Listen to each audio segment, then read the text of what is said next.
So hello class 12th students, कैसे हैं आप सभी का मैं स्वागत करती हूँ इस स्टेप अप एकेडमी में। और आज हम पढ़ने जा रहे हैं फिजिक्स का एक बहुत ही इंपॉर्टेंट टॉपिक, जिसमें 12th बोर्ड, चाहे आप सीबीएसई से हो चाहे एमपी बोर्ड से हो, इससे रिलेटेड क्वेश्चन एक ना एक आपको जरूर आएगा। और वो टॉपिक क्या है? तो वो टॉपिक है किरचॉफ्स लॉ।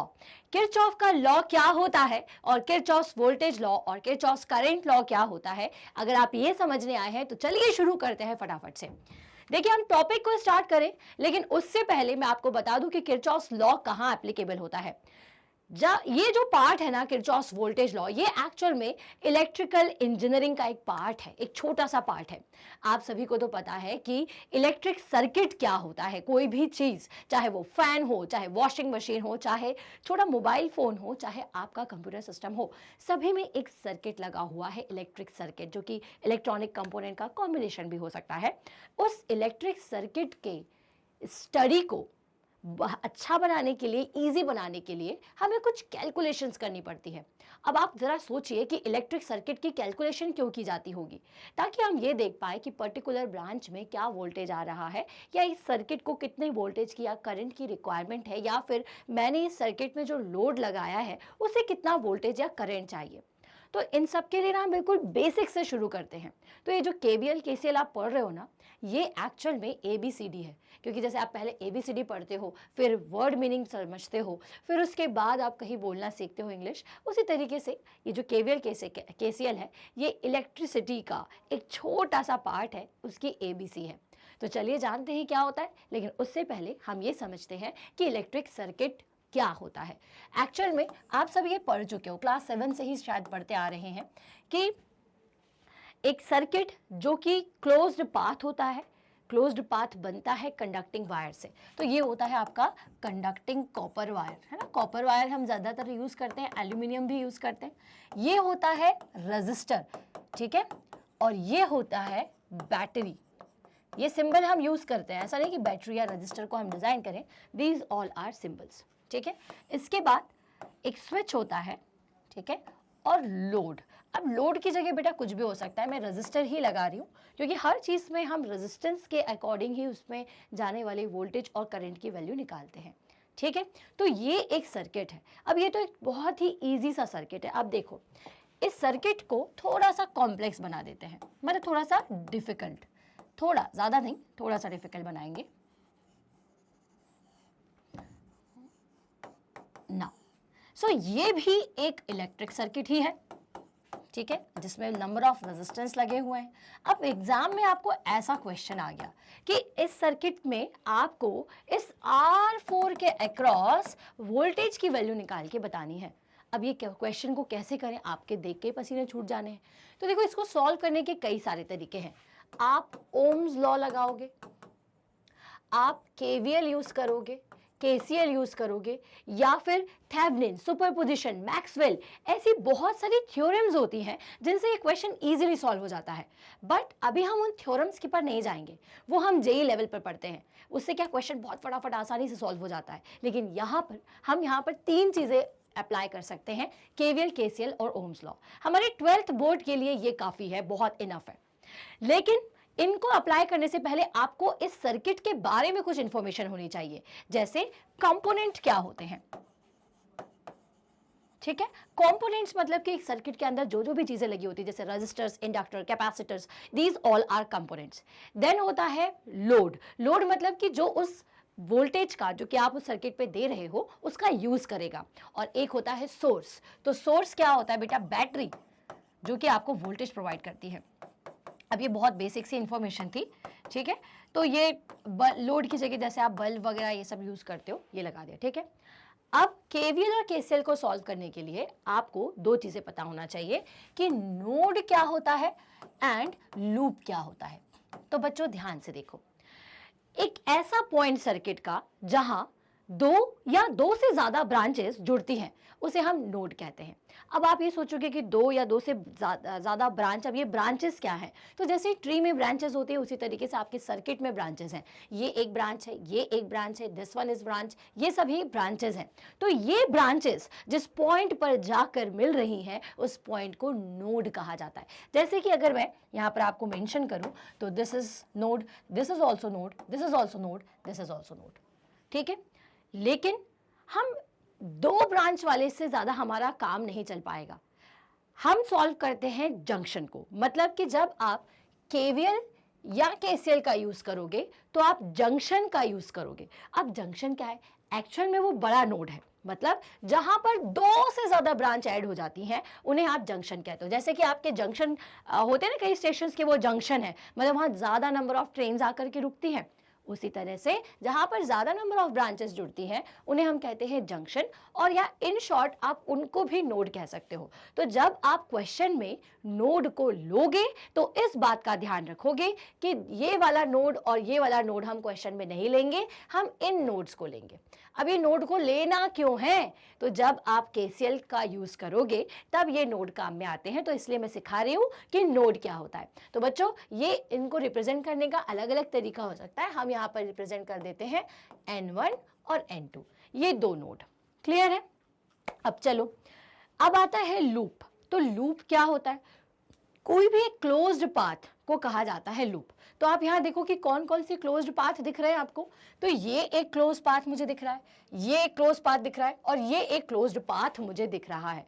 तो अगर कोई मुझे बोलेगा कि इसमें कितने लूप्स हैं तो मैं बोलूंगी 3 लूप हैं। और इन लूप्स में फिर हम इस तरह से क्लॉकवाइज डायरेक्शन में करंट बना देते हैं, ठीक है। तो लूप क्या होता है? Closed path in a circuit is loop, and node is the point where two or more than two branches connected are known as node। तो ये नोड है और ये होता है लूप, ठीक है। अब यही अभी काफी है, ये अभी आपके सर्किट के इंफॉर्मेशन जो दे रही थी ये काफी है। तो नोड समझ गए आप, और लूप क्या होता है ये बात आपके समझ में आ गई। अब हम पढ़ेंगे कि केवीएल क्या होता है और केसीएल क्या होता है। भाई देखो कि जब आपके सर्किट में सिर्फ ओम्स लॉ काफी ना हो तो आपको किरचॉफ्स लॉ का यूज करना पड़ता है। तो किरचॉफ्स नाम के साइंटिस्ट थे, उन्होंने आपको दो लॉ दिए, केवीएल एंड केसीएल। केवीएल ये कहता है कि किसी भी नोड पर, ठीक है, एंटर करने वाले और उस नोड से जाने वाले, आने वाला और जाने वाला जो करंट का सम है वो 0 होता है। The overall summation of current in a node on a node is equals to 0। मतलब अभी हमने जो नोड के बारे में पढ़ा बच्चे, कुछ इस तरह से आप समझ सकते हो कि अगर ये आपका नोड है और मान लीजिए कि यहाँ से करंट जा रहा है। अब देखो भाई करंट क्या है? पानी का बहाव है, ठीक है। जिस तरह से पानी बहता है वैसे करंट भी क्या करेगा? बह जाएगा। तो ये जो करंट है वो यहाँ पर भी डिवाइड होगा और यहाँ पर भी डिवाइड होगा। अब यहाँ जब जाएगा तो इसकी डायरेक्शन I2 नाम दे दो, इसका नाम दे दो I3, है ना, ठीक है। तो अब इस नोड को अगर मैं यहाँ पर बना के बताऊँ आपको बेटा, तो देखो, ठीक है, अब ये ऐसा ऐसा और ऐसा। अब इसमें करंट कैसा जा रहा है? I1 यहाँ जा रहा है, I3 कहाँ जा रहा है? बाहर जा रहा है, I2 कहाँ जा रहा है? यहाँ जा रहा है, ठीक है।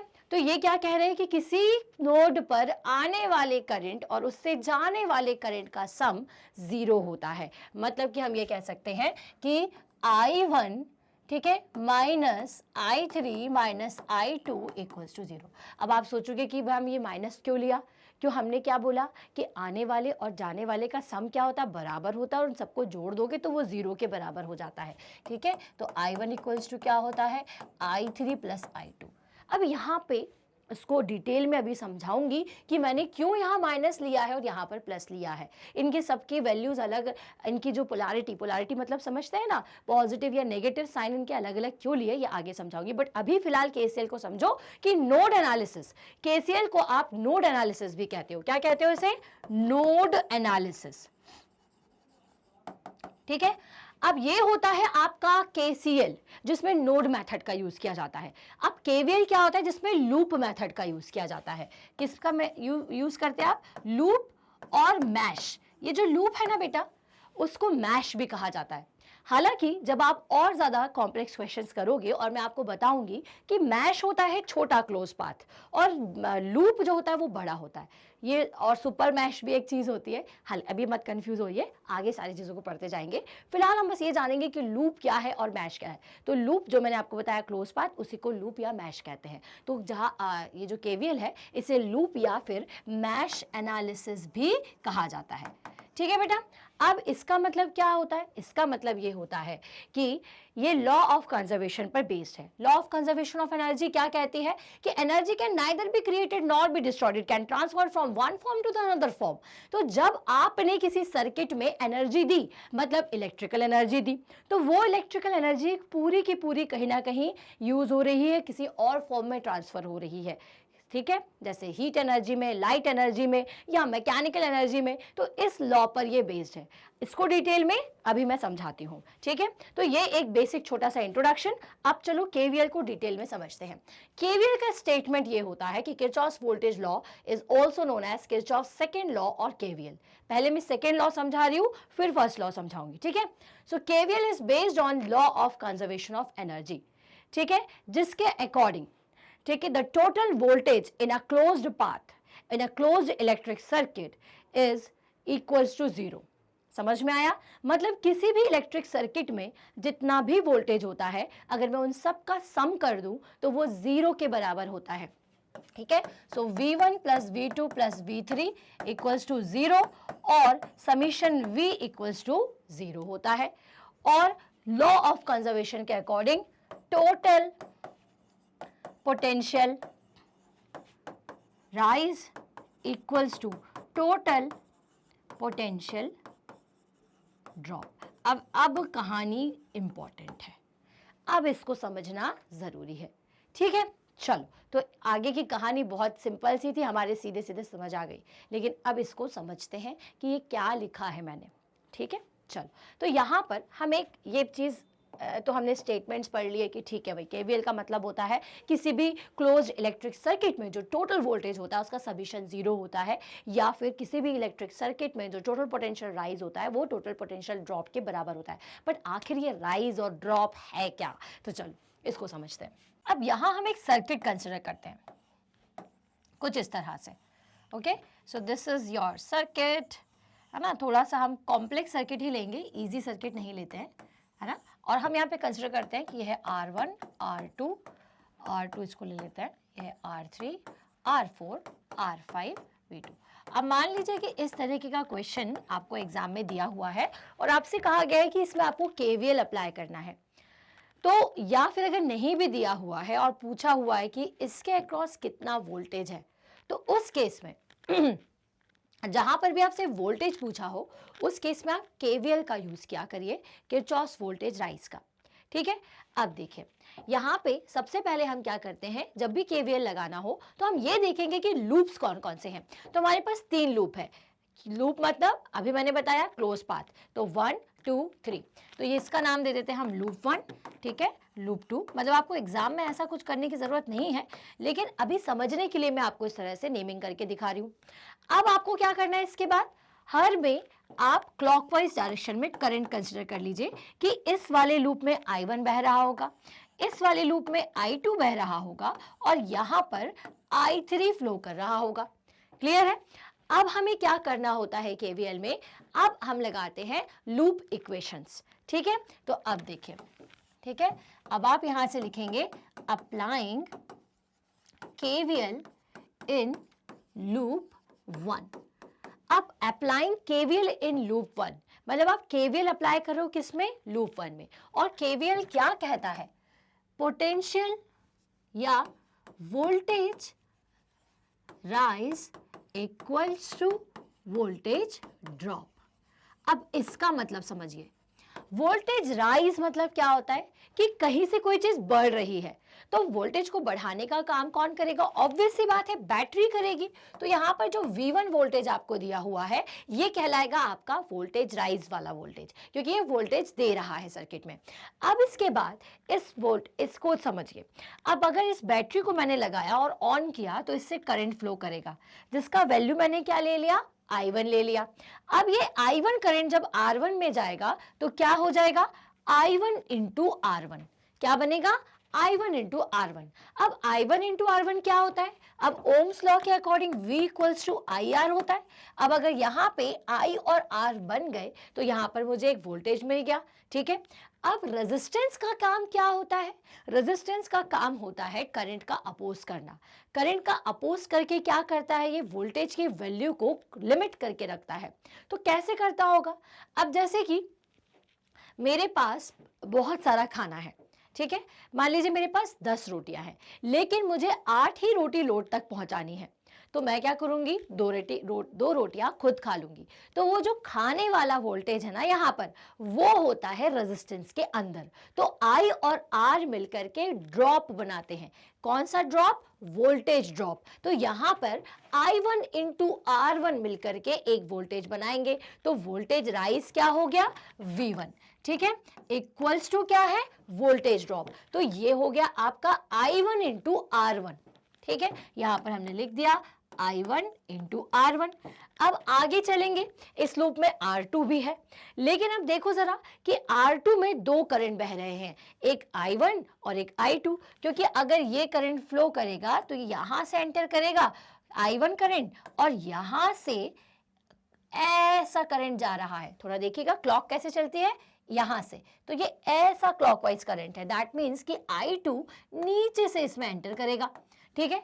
अब यही बात ध्यान रखिए कि अगर किसी रेजिस्टेंस को आप दो लूप के बीच में लगाते हो तो उसमें वोल्टेज ड्रॉप आप कैसे बनाओगे? तो क्योंकि हम लूप 1 की इक्वेशन लिख रहे हैं, किसकी? लूप 1 की इक्वेशन लिख रहे हैं, इसलिए R2 के अक्रॉस जो वोल्टेज है उसकी वैल्यू क्या हो जाएगी? उसकी वैल्यू होगी, अब इसको आपको क्या लेना पड़ेगा? प्लस, क्योंकि ये भी वोल्टेज ड्रॉप है, रेजिस्टेंस भी ड्रॉप ही बनाएगा वोल्टेज का। तो plus I1 minus I2 into R1। आई समझ में बात? तो ये हो जाएगी आपकी इक्वेशन नंबर फर्स्ट। क्लियर है? आगे बढ़ेंगे, सेकेंड लूप में चलेंगे। अब सेकेंड लूप में कहीं कोई बैटरी लगी दिख रही है क्या? कोई वोल्टेज राइज हो रहा है? नहीं। तो आप इसे ले लीजिए 0, वोल्टेज राइज। अब लूप 2 की बात कर रहे हैं हम, है ना। लूप 2 में हम KVL लगा रहे हैं, यहां पर हमने लूप 1 में लगाया। तो यहां पे कोई वोल्टेज राइज है क्या? नहीं है। तो आप उसे 0 लिख दीजिए। अब यहां पर देखिए हर रेजिस्टेंस के अक्रॉस सिर्फ ड्रॉप ही होगा। अब R3, अब यहाँ पे करंट क्या माना है आपने? I2। तो क्लॉकवाइज करंट कैसे चलेगा? ऐसा चलेगा, ठीक है। ये हो गया आपका I2 करंट, ठीक है। तो I3 इंटू I2 एक वोल्टेज ड्रॉप हो गया, प्लस आपको क्या करना होगा? R4। अब R4 में कौन कौन से करंट जा रहे हैं? I3 जा रहा है और I2 जा रहा है। और जैसा कि मैंने आपको बताया कि क्योंकि हम लूप 2 के लिए लिख रहे हैं, इसलिए हम क्या करेंगे? R4 multiplied by I2 minus I3 कर देंगे, ठीक है।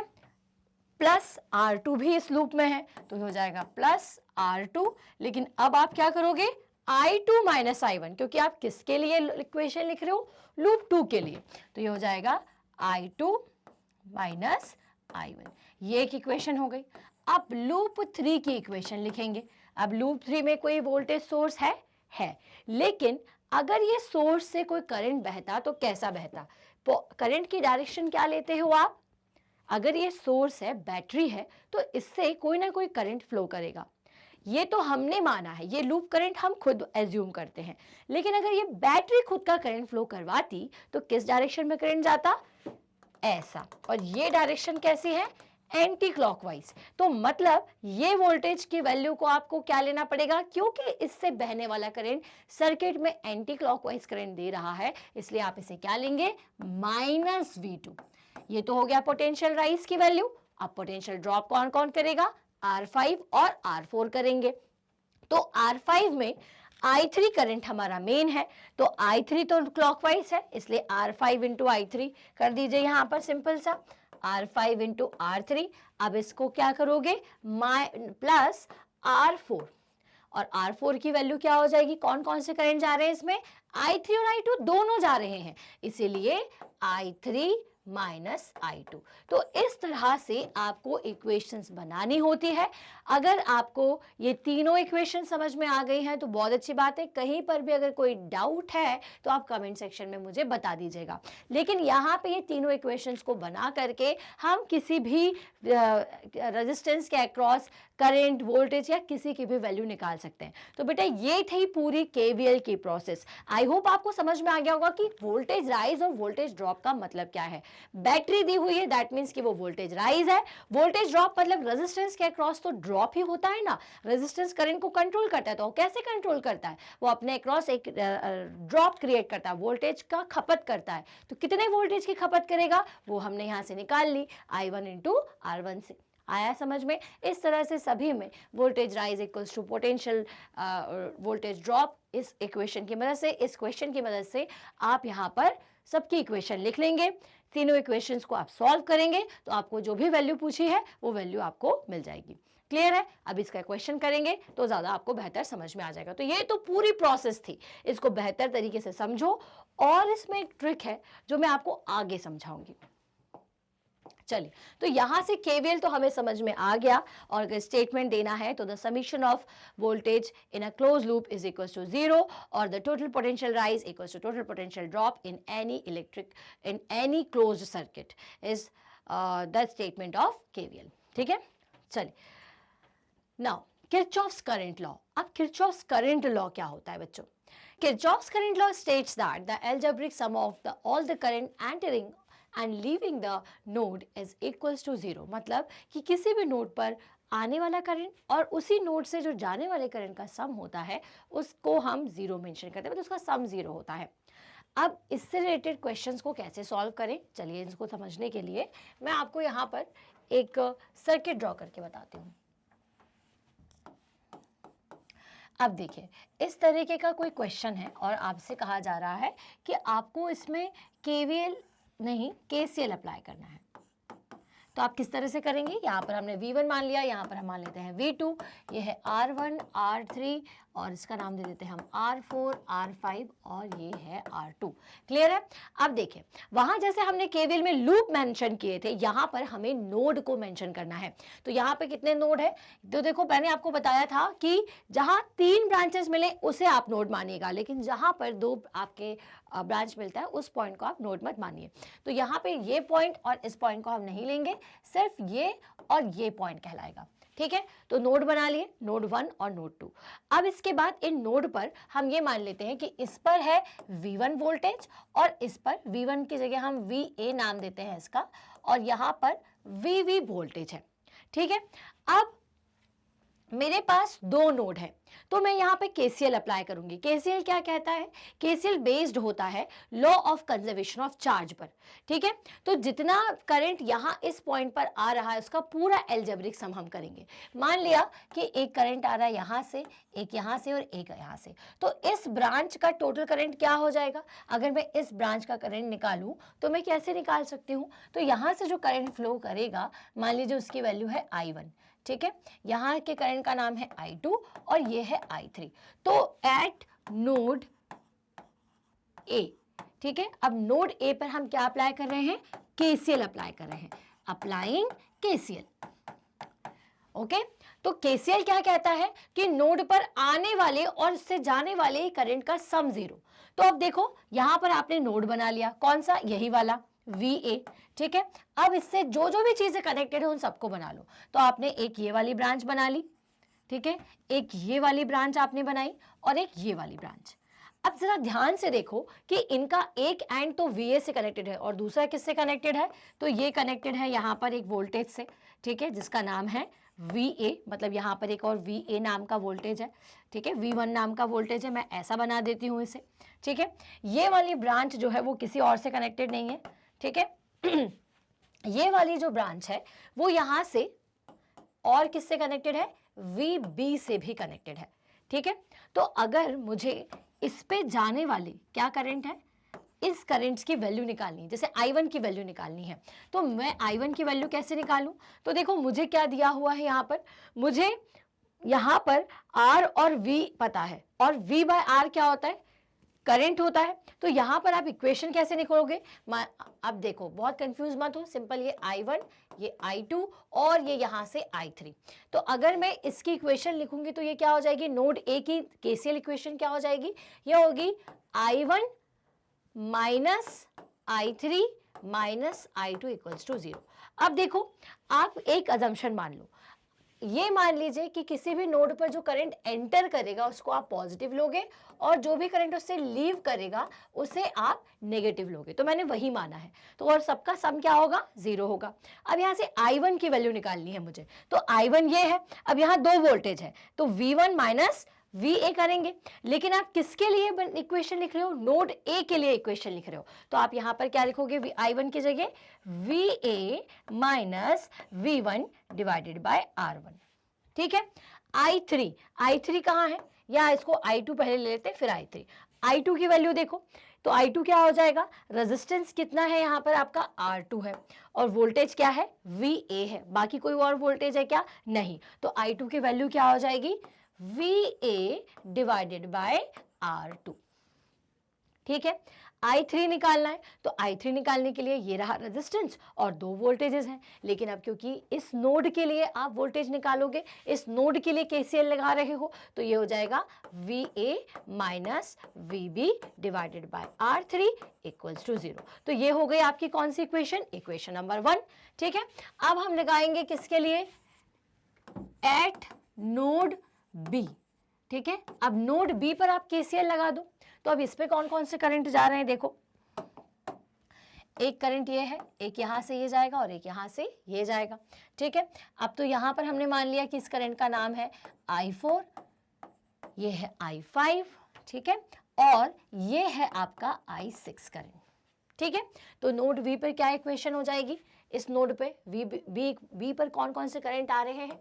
I4 आ रहा है माइनस I5 माइनस I6। अब I4 की वैल्यू अगर मुझे निकालनी है तो कैसे निकालूंगी?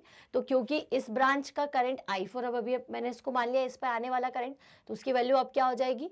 VB minus VA divided by R3। ये क्यों कर रहे हैं? क्योंकि ओम्स लॉ से हमें पता है कि V बाय R क्या होता है? करंट होता है। तो यहाँ से I4 की वैल्यू क्या लिख दोगे? VB minus VA divided by R3। ठीक है। अब I5 की वैल्यू निकालनी है तो I5 के लिए क्या है? वोल्टेज VB और रेजिस्टेंस R4। तो VB डिवाइडेड बाय R4। अब यहां से देखो I6 निकालना है तो क्या हो जाएगा? ये VB minus V2 divided by R5 equals to 0। तो इस तरह से ये 2 इक्वेशन आपको मिल जाएगी जिनकी वैल्यू आपको दी होगी और आप इसे सॉल्व कर लेंगे। तो ये है क्या करने का तरीका? केसीएल को सॉल्व करने का तरीका। तो केसीएल में हम नोड बनाते हैं, उन पर वोल्टेज मेंशन करते हैं, फिर क्या करते हैं? करंट की इक्वेशन बनाते हैं। तो इन क्वेश्चंस में आपको वोल्टेज और रेजिस्टेंस नोन होगा जिनकी हेल्प से आप अलग अलग करंट को निकाल सकते हो। अब ये तो एक टाइप का क्वेश्चन हो गया। अब कहीं कहीं पर क्या होगा? आपको ये इस तरीके का सोर्स दिया होगा। तो इसका मतलब क्या है? इसका मतलब ये है कि इस नोड पर जो करंट आएगा, मान लीजिए कि यहाँ पर इस तरह से एक सोर्स लगा करके आपको दिया हुआ है, ठीक है, और यहाँ पर इस तरह से एक बैटरी है। तो अगर मुझे इस नोड VA की इक्वेशन लिखनी है तो मैं किस तरह से लिखूंगी? मान लीजिए इसकी वैल्यू है I, ये है R1, ये है R2 और ये है V1। तो VA की इक्वेशन लिख लेंगे तो ये हो जाएगी I, क्योंकि करंट की डायरेक्शन ऐसी है, माइनस मान लीजिए यहाँ पर जा रहा है I2 और ये जा रहा है I3, तो माइनस I2 माइनस I3। ठीक है। अब I2 की वैल्यू क्या हो जाएगी? साफ साफ दिख रहा है, तो ये होगा 2 वोल्टेज है V और V1 डिवाइडेड बाय R2, तो VA minus V1 divided by R2। I3 की क्या हो जाएगी? I3 की वैल्यू हो जाएगी VA divided by R1। Clear है? तो इस तरह से इक्वल्स टू 0 आप कर देना। अब जो भी पूछा है, मान लीजिए कि आपको इसका इस ब्रांच का करंट पूछा होगा, वोल्टेज पूछा होगा, व्हाटएवर जो भी पूछा होगा, तो इससे आप इजीली इसे कैलकुलेट कर सकते हो।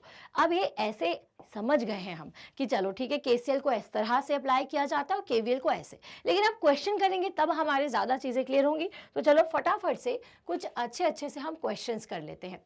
चलिए, किरचॉफ्स वोल्टेज लॉ क्या कहता है? तो वही ये बताता है कि algebraic sum of voltages around a close path और loop in a circuit is equal to 0।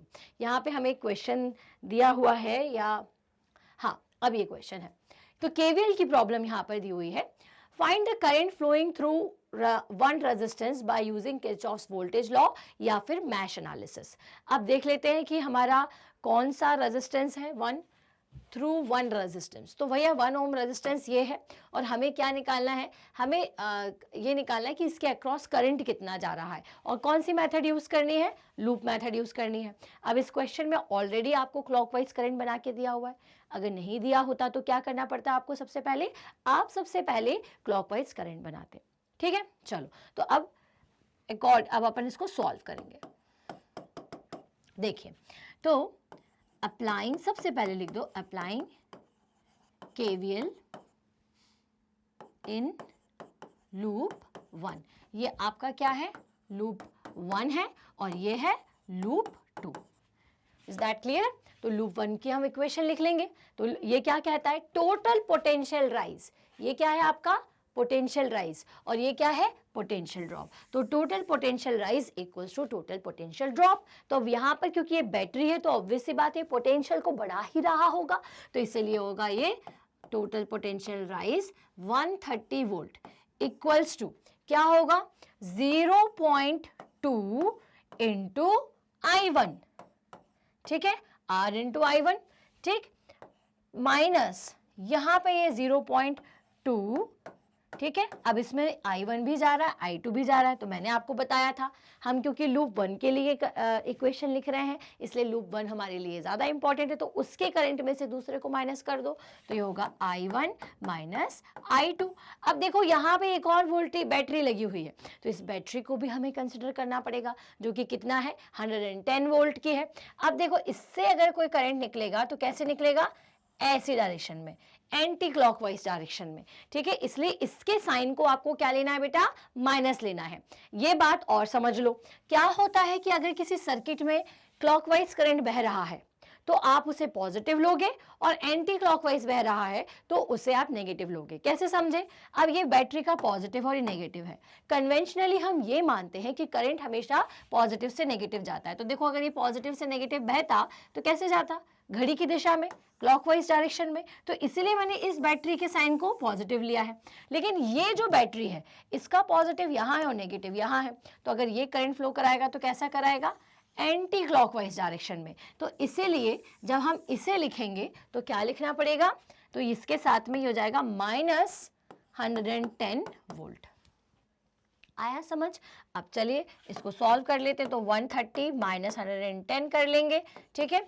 ये होगा आपका 0.2 into I1 minus 0.2 I1 plus 0.2 I2, ठीक है। ये हो गया आपका 0.20, ठीक है। 130 में से 110 गए तो कितना होगा 20 इक्वल्स टू, अभी 0.2 से ये कट गया, ठीक है, 0.2 I2, ठीक है। तो ये 20 divided by 0.2 equals to I2। इसको आप सॉल्व कर ले तो कितना हो जाएगा ये,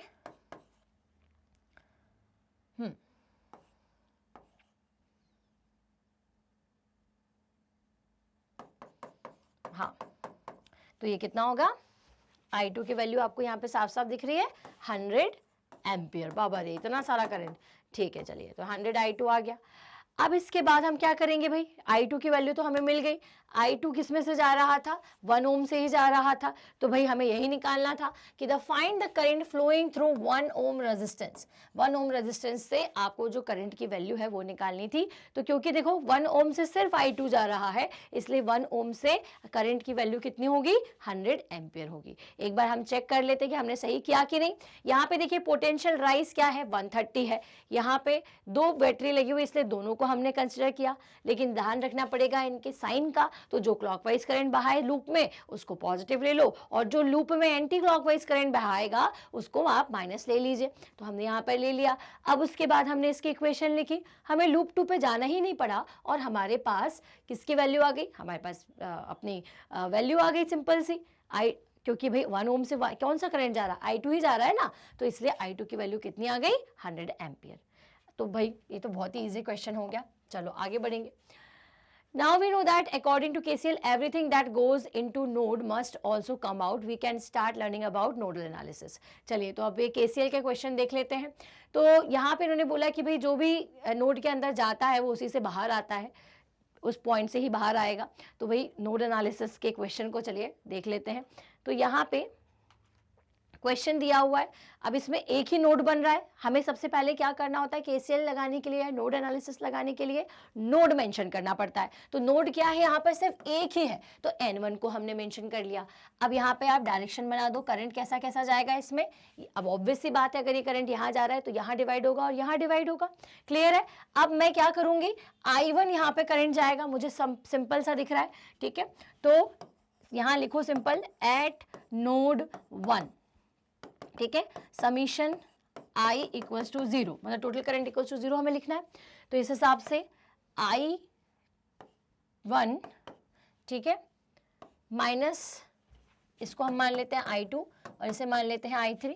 ठीक है, तो हो जाएगा I2 minus I3 equals to 0. अब भाई I1 तो I1 है. ठीक है, I2 की वैल्यू हमें निकालनी है, तो I2 की वैल्यू क्या हो जाएगी I2 क्या है ये. अब मान लीजिए कि नोड पर वोल्टेज है VA. ठीक है, तो इस पर वोल्टेज की वैल्यू क्या होगी, VA divided by R3 minus I3 की वैल्यू निकालनी है. तो देखो भाई I3 क्या है, ये I2 करंट ही इसमें एंटर कर रहा है, तो यहां से हम I2 ले लेंगे. तो हो जाएगा आपका minus I2, capital I2 equals to 0. बस ये इक्वेशन है. ठीक है, अब इसका भी मैंने कोई क्वेश्चन मेंशन नहीं किया है, लेकिन मान लीजिए कि आपसे ये पूछा जाता है कि R3 के अक्रॉस कितना वोल्टेज है, ये आपको बताना है, तो इस तरह से हम इसे सॉल्व करके कर सकते हैं. तो यहाँ पर इस वीडियो में तो मैंने आपको सिर्फ केवीएल केसीएल क्या है, उसको कैसे अप्लाई करते हैं ये बताया है. नेक्स्ट वीडियो में हम केवीएल के और केसीएल के कुछ क्वेश्चंस करेंगे, जिनको आप समझेंगे तो इस टॉपिक को और बेहतर आप जान पाएंगे. तो आई होप ये वीडियो समझ में आया है. कहीं पर कोई डाउट है तो आप कमेंट सेक्शन पर लिख दीजिए, और अगर कुछ इंपॉर्टेंट टॉपिक्स 12th फिजिक्स के पढ़ना चाहते हैं तो वो भी आप हमें कमेंट में बता सकते हैं. तो इस तरह से वीडियो को आप देखते रहिए, सब्सक्राइब करें आवर चैनल, क्योंकि सभी ही सब्जेक्ट की वीडियो हम धीरे धीरे लेकर के आते जा रहे हैं. और अपने बोर्ड की तैयारी को अगर बेहतर करना है तो फटाफट से लाइव सेशंस को भी फॉलो कीजिएगा. तो चलिए मिलेंगे नेक्स्ट वीडियो में, तब तक के लिए थैंक्स फॉर वॉचिंग.